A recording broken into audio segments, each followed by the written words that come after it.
Bonjour à tous, je suis Anne-Catherine Dumortier, docteur en pharmacie et naturopathe, responsable du département sciences d'Energetica Natura pour la France.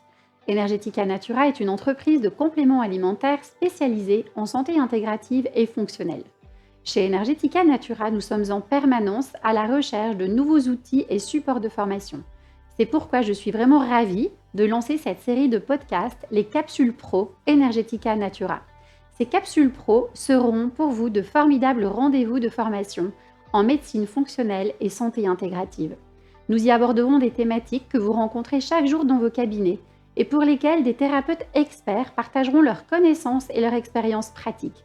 Cela vous permettra d'acquérir de nouvelles clés de compréhension et d'enrichir votre pratique. Retrouvez-nous régulièrement pour ces rendez-vous destinés aux professionnels de santé. Pour ces podcasts, nous aurons l'honneur de recevoir des experts. Les thèmes abordés seront traités sous des angles très pratiques, illustrés d'études scientifiques récentes, et cela vous permettra d'enrichir vos connaissances, de développer votre pratique et de mieux accompagner vos patients, que vous soyez expert ou débutant. Alors bienvenue dans nos podcasts et laissez-vous inspirer. Bonjour Dr Hertog et merci beaucoup de nous recevoir dans votre clinique de Bruxelles. On est très honorés de pouvoir réaliser cette parole d'expert avec vous. On va parler d'un sujet qui vous tient particulièrement à cœur, c'est le vieillissement cutané et comment prendre soin de notre peau pour qu'elle reste belle le plus longtemps possible. Alors, est-ce que vous pouvez, dans un premier temps, Dr Hertog, nous donner les principaux signes que vous observez pour objectiver le vieillissement cutané ? Bien, il y a surtout un signe très important, c'est simplement de pincer au niveau de la peau et de relâcher la peau. Et alors, normalement, la peau revient en 2 secondes de temps sur le dos de la main. Et chez les personnes très âgées, c'est 30 secondes, 35 secondes. Donc, vraiment, là, on peut voir le vieillissement. Alors, l'autre grand signe du vieillissement, c'est évidemment les rides, les joues qui s'affaissent, les rides qui se forment sur le corps et qui est vraiment un signe de vieillissement et qui correspond. Alors, il y a un troisième signe de vieillissement très important à avoir au niveau de la peau, c'est les taches de pigmentation.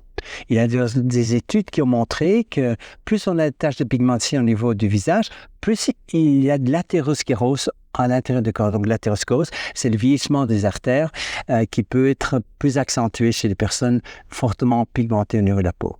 On sait que ces taches d'hyperpigmentation, elles sont souvent redoutées et pas très esthétiques. Quels sont, d'après vous et d'après votre pratique, évidemment, les nutriments les plus intéressants pour essayer d'y remédier et de les améliorer ? Alors, un des nutriments très importants est l'extrait de pain, d'un pain maritime de la Côte d'Azur, et qui est un extrait d'écorce qui contient toute une série de différentes substances, des polyphénols surtout, mais de différentes sortes, et c'est très antioxydant.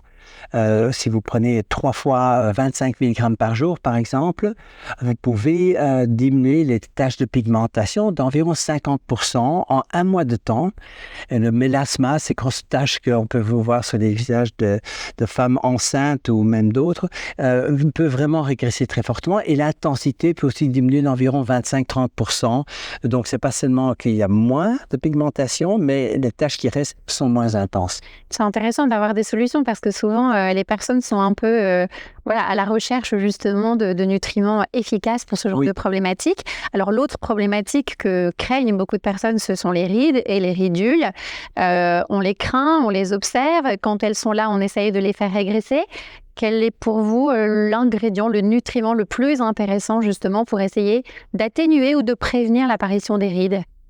Alors, il faut distinguer les nutriments, je dirais, naturels de synthétiques. Il existe une crème qu'on applique, qui est des crèmes à vitamine A synthétiques. Seulement, elle peut aussi pénétrer dans la peau, donc provoquer des problèmes au niveau du foie. Donc, il faut être assez prudent avec ce genre de produits synthétiques. Mais il y a vraiment la vitamine A, disons rétinine palmitate, c'est la naturelle qu'on pourrait mettre carrément sur les rides et qui peut diminuer les rides. Et donc, un nutriment vraiment très, très important. Maintenant, on a aussi ce qu'on appelle les peptides de collagène. Et là, les résultats sont encore plus probants. Vous pouvez réellement avoir une diminution des rides entre 25, 30, jusqu'à 50% de moins. Donc, la peau peut être plus tendue. Elle va aussi s'épaissir. Elle va aussi avoir briller plus parce elle est mieux hydratée. Elle est aussi un peu plus de graisse qui est formée de façon non excessive et qui est vraiment intéressante. Donc, moi, je suis très enthousiaste des peptides collagènes. J'avais de la peau qui était fripée. Je peux vraiment, chez moi, sentir et voir qu'en quelques mois de temps, cette peau s'est rendue plus tendue et aussi épaissie. Ce qui fait que ça me donne un aspect plus jeune, mais vous savez, le collagène est aussi important à l'intérieur du corps et il y a probablement toute une série d'améliorations au niveau à l'intérieur du corps qui se passe. Ça a été montré par exemple que les personnes qui prennent des peptides de collagène peuvent avoir 1 kg, 1,5 kg de graisse en moins et 1,5 kg de muscles en plus et aussi plus d'eau. Donc là, on a vraiment une transformation du corps assez intéressante qui se passe. C'est vraiment intéressant d'avoir justement ces multiples effets du collagène. Et selon vous, quels sont les nutriments les plus intéressants à associer dans une synergie de collagène très complète ? Alors, il y a toute une série de nutriments qu'on peut ajouter, c'est-à-dire les nutriments qui peuvent aider le collagène, comme la vitamine C, le zinc, etc., vont avoir un effet. Et d'ailleurs, la vitamine C, en tout cas en application locale, a montré qu'on peut avoir moins de rides avec cela. Également, le zinc, on a des souris, par exemple, qui n'ont pas de poils et où la peau peut se rider très fortement et elle va se rider d'autant plus qu'il y a une carence en zinc, par exemple, et en magnésium. Donc, il y a aussi le magnésium, est aussi un supplément à ajouter. Moi, j'ai aussi tendance à ajouter des acides aminés comme la carnitine. Vous savez, c'est aussi un nutriment. Lorsqu'on la donne, on a plus d'énergie, mais en plus, on a en fait plus de muscles, moins de graisse dans ce corps. Donc, ça change la composition du corps qui est très intéressante. Et alors, je vois l'effet parce que pour moi, la peau et les muscles, c'est le même combat. Il faut que les deux s'améliorent. Et donc, je donne aussi des suppléments qui améliorent ce côté-là. Alors, il y a aussi le coenzyme Q10 qui est un antioxydant qui peut donner des effets importants et qui a aussi monté un effet anti-rides. Et alors, un de mes favoris, c'est le pycnogénol. Pycnogénol aussi a montré de pouvoir diminuer les rides. Pycnogénol, c'est assez fantastique parce que dans les mêmes études où on a amélioré les gens qui ont du mélasma et des taches de pigmentation avec 3 fois 25 mg par jour, on avait aussi une diminution de l'anxiété, moins de fatigue et on avait donc toute une série d'autres améliorations. Il faut savoir que le pycnogénol est aussi bon au niveau cardiovasculaire, parmi le cœur. Les personnes qui gonflent au niveau dans les avions trop fortement gonflent 3 fois moins avec le pycnogénol. Donc, c'est vraiment un nutriment très, très intéressant. Si je reviens un petit peu sur l'utilisation du collagène, il y a beaucoup de questions qui sont posées sur les bénéfices de cette complémentation en collagène. Qu'est-ce que vous pensez de la présence de silicium dans les formules de collagène ? Alors, le silicium est très intéressant parce qu'il a aussi montré un effet de pouvoir diminuer les rides. C'est au niveau de la formation de collagène, il y a des rôles assez intéressants. En fait, l'effet de silicium, vous allez pas seulement le voir sur la peau qui va se tendre, mais même les ongles vont se solidifier. Et moi, je dis souvent aux patients, si vous en prenez une certaine dose, vous pouvez même avoir des ongles de tigre, dans le sens où les ongles peuvent être vraiment très forts, ceux d'un fauve. Et je trouve que c'est très intéressant. Alors, comment est-ce qu'on reconnaît la carence en silicium, hein? C'est pas seulement une peau qui est donc plus fripée, mais vous avez des ongles qui ont des taches des petites taches rondes au niveau des ongles. Et alors, le bord des ongles est plutôt grisâtre et pas blanc. Et donc, tout ça change en prenant du silicium, un supplément de silicium. Alors, l'idéal, c'est d'associer toute une préparation avec des petites collagènes, silicium et d'autres nutriments. Et là, vous pouvez avoir alors un effet beaucoup plus probant. C'est intéressant justement d'avoir ce bénéfice à la fois sur la peau, mais sur les autres fanères aussi, hein, les cheveux, les ongles. Souvent, c'est ce qui est recherché par les patients. On parle souvent, quand on évoque les produits à base de collagène, des peptides, donc de collagène, et de leur taille. Quelles sont vos préconisations et vos recommandations justement pour optimiser la biodisponibilité du collagène ? Alors, ces peptides de collagène, ça veut dire que ce n'est pas du collagène tout à fait allongé. C'est vraiment fractionné par ce qu'on appelle l'hydrolyse. Et alors, évidemment, plus petits sont ces fragments, mieux ils vont être absorbés. Donc, il faut essayer de trouver des préparations qui sont bien hydrolysées et bien absorbables. Et donc, ça, c'est une première chose. Alors, ce qui est très important, c'est de prendre la bonne dose. Si vous prenez 1 gramme, vous allez évidemment avoir moins d'effet qu'à 10 grammes. Et les personnes qui sont, je dirais, fort âgées ou fort vieillies doivent prendre 2 fois 10 grammes ou 2 fois 12 grammes ou quelles que soient les quantités. Mais c'est pas... Alors, il faut savoir d'où vient l'origine du collagène. Alors, il y a en général la collagène d'origine marine, qui est intéressant, mais en fait, le collagène à partir bovin est plus efficace. D'ailleurs, j'ai fait des études aussi sur les nutriments qui peuvent le mieux améliorer la composition des corps.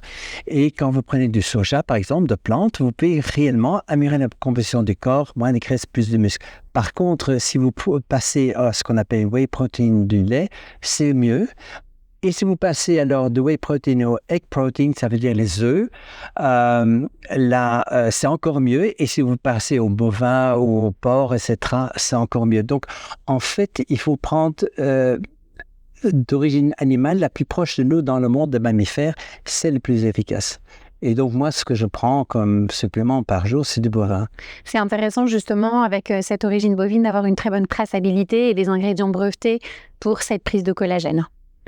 Dans cette prise en charge donc, du vieillissement cutané, il y a aussi une place très importante pour les antioxydants. Lesquels utilisez-vous et qu'est-ce que vous pouvez nous recommander pour les thérapeutes qui nous écoutent?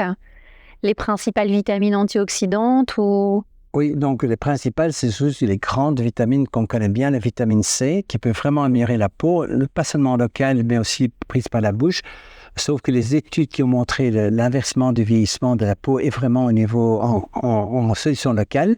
Il y a aussi la vitamine A qui est franchement vraiment très importante et qui est la vitamine principale de la peau en fait.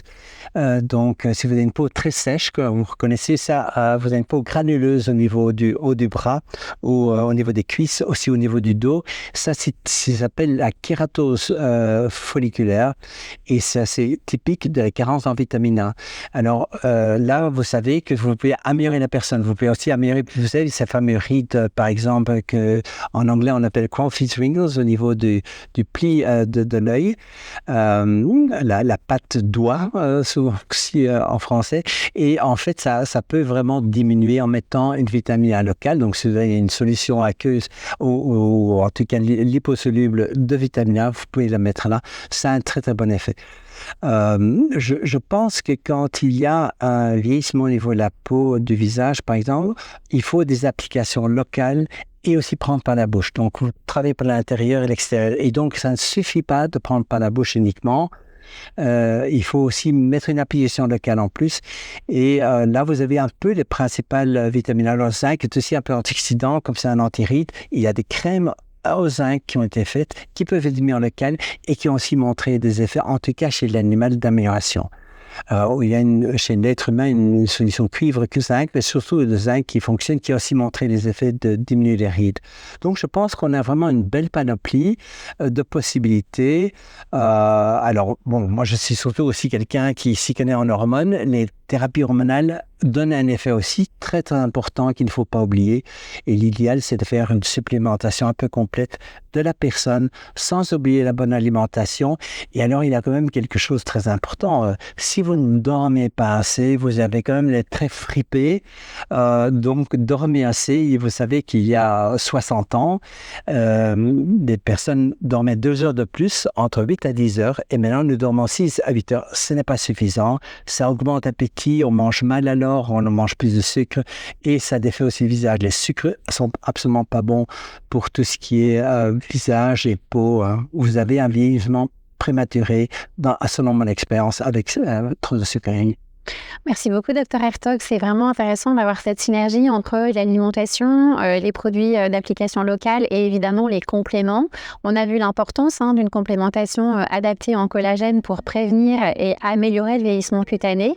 C'était vraiment un plaisir de réaliser cette interview, Dr Hertog. Merci beaucoup et à bientôt pour la suite de nos podcasts. Merci Anne-Catherine et à bientôt.